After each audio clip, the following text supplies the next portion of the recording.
প্রিয় দর্শক, কেমন আছেন? আশা করছি ভালো আছেন। চ্যানেল 16 এর পক্ষ থেকে আপনাদের সবাইকে শুভেচ্ছা। বাংলাদেশ আওয়ামী লীগের সাধারণ সম্পাদক এবং সাবেক মন্ত্রী জনাব ওবায়দুল কাদের আরপি স্টেশনের পক্ষ থেকে তাঁর একটি লাইভ সাক্ষাৎকার আমি নিয়েছিলাম এবং তিনি অনলাইনে আমাদের সাথে যুক্ত হয়েছেন। বাংলাদেশের বর্তমান রাজনীতি এবং আওয়ামী লীগের অবস্থান কী সেটি নিয়ে তিনি বিস্তারিত কথা বলেছেন। তার মধ্যে কিছু চৌম্বক অংশ আমার কাছে মনে হয়েছে, আমি যেহেতু উপস্থাপনায় ছিলাম, আমার কাছে মনে হয়েছে এগুলো একটু উল্লেখ করা দরকার, যে বিষয়গুলোর উপর তিনি গুরুত্ব দিয়েছেন। তিনি বলেছেন যে জুলাই আগস্টে নতুন প্রজন্ম যে আন্দোলন করেছে তাদের ব্যাপারে দলের পক্ষ থেকে বাংলাদেশ আওয়ামী লীগের কোনো ক্ষোভ নেই। অর্থাৎ জুলাই আগস্টে তাদেরকে যারা মিসলিড করেছে, মিসগাইড করেছে, তাদের ব্যাপারে জনগণের একটা ক্ষোভ থাকতেই পারে। আওয়ামী লীগেরও সেই ক্ষোভ আছে।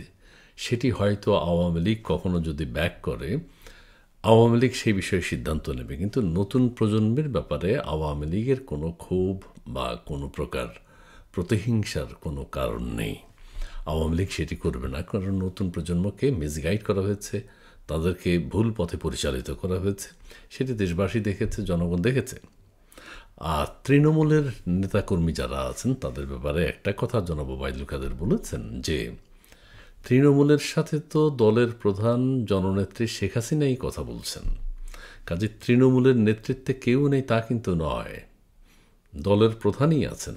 আর আরেকটি কথা বলেছেন, স্থানীয়ভাবে যদি কোনো আন্দোলন করতে হয়, মিছিল মিটিং সংগঠিত হতে হয় আপনাদের তৃণমূলের নেতাকর্মীদের, তাহলে তিনি বলেছেন যে যারা পালিয়ে গেছে, যারা আপনাদের কাছে নেই, যারা নিজেদেরকে নিরাপদ মনে করছে না, তাদেরকে বাদ দিয়ে যারা আপনারা রাজপথে নামতে পারেন, ওখানে সিনিয়র বা কথা বলার মতো যিনি আছেন তিনিই আপনাদের নেতা, যিনি আপনাদের সাথে থাকবেন, মাঠে থাকবেন, তার নেতৃত্বেই আপনারা চলবেন, সেভাবেই কাজ করবেন। সো কে নেতৃত্ব দিল না দিল সেটি চিন্তা করার কোনো কারণ নেই। ঠিক আছে। আরেকটি বলছেন যে শেখ হাসিনা নিজেই সবার সাথে কথা বলছেন। আর একটা কথা তিনি বলেছেন যে আওয়ামী লীগের সৌন্দর্য কোনটা, আওয়ামী লীগের বিউটি কী।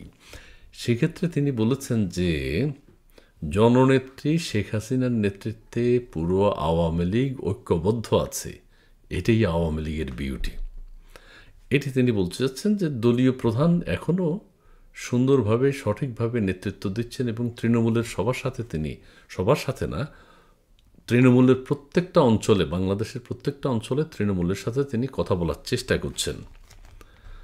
আর আরেকটি প্রশ্ন ছিল যে দলের কৌশল সম্পর্কে বাংলাদেশ আওয়ামী লীগ কি এখন কিছু করছে, কোনো কিছু কি ঘটতে যাচ্ছে, নেতাকর্মীরা কোন দিকে যাবে, কিভাবে আন্দোলন করবে, কিভাবে জনগণের কথা বলবে, সে বিষয়ে তিনি বলছেন দলের সব কৌশল সবাইকে জানানো হয় না।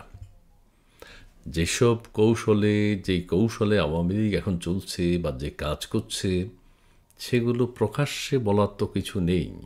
সো কাজ যে হচ্ছে না তা কিন্তু নয়। তৃণমূলকে হয়তো অ্যাক্টিভ দেখা যায়, কিন্তু দলের নেতৃত্বে যারা আছেন, সিনিয়র যারা আছেন, তারাও কিন্তু বসে নেই, তারা কাজ করছেন।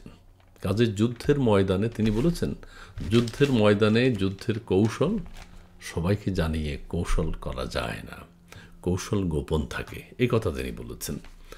আরেকটা কথা বলেছেন যে সবশেষে তিনি যে কথা বললেন যে বাংলাদেশ আওয়ামী লীগ বঙ্গবন্ধু কন্যা, জাতির জনক বঙ্গবন্ধু কন্যা শেখ মুজিবুর রহমানের কন্যা শেখ হাসিনার নেতৃত্বে ঐক্যবদ্ধ আছে এবং আগামীতে ভালো কিছু করা, দেশের প্রতি বাংলাদেশের উপর যে ঝড় গেছে বিগত 1 বছর আগে, সেই ঝড় কাটিয়ে বাংলাদেশ আওয়ামী লীগ আবার সামনে এসে শেখ হাসিনার নেতৃত্বে দাঁড়াবে এবং ডক্টর ইউনূসের যে যে ডিজাইন, তিনি যে কাজ করেছেন, যেভাবে কাজ করেছেন, তার যে ম্যাটিকুলাস ডিজাইন, সেটির তিনি তীব্র সমালোচনা করেছেন। এই একটা মানুষ দেশকে আজকে কোথায় নিয়ে যাচ্ছেন সেটা আপনারাও দেখছেন, বাংলাদেশ আওয়ামী লীগও দেখছে, সবাই দেখছে। আরেকটা কথা তিনি বলেছেন যে মুক্তিযুদ্ধের পক্ষে, চেতনার পক্ষে, বাংলাদেশের স্বাধীনতা, বাংলাদেশের সার্বভৌমত্বের পক্ষে একমাত্র দল বাংলাদেশ আওয়ামী লীগ। এটি এখন ক্লিয়ার, সবাই দেখতে পাচ্ছে যে মুক্তিযুদ্ধ বাংলাদেশের অখণ্ডতার পক্ষে কারা ছিল, আওয়ামী লীগই ছিল। এখন কারা বাংলাদেশের বিরুদ্ধে, যারা আছে সবাই বাংলাদেশের বিরুদ্ধে, এটিও তিনি বলছেন। যাই হোক, প্রিয় দর্শক, ওবায়দুল কাদের বাংলাদেশ আওয়ামী লীগের সাধারণ সম্পাদক এবং সাবেক মন্ত্রী। আরপি স্টেশনের পক্ষ থেকে আমি তার ইন্টারভিউ নিয়েছিলাম। তিনি কথা বলেছেন, চমৎকারভাবেই কথা বলার চেষ্টা করেছেন, ভালোভাবেই বুঝিয়ে কথা বলার চেষ্টা করেছেন এবং আগামী দিনে আওয়ামী লীগ শেখ হাসিনার নেতৃত্বে ঐক্যবদ্ধ থাকবে, এটি তিনি পুনর্ব্যক্ত করেছেন। সবাইকে ধন্যবাদ।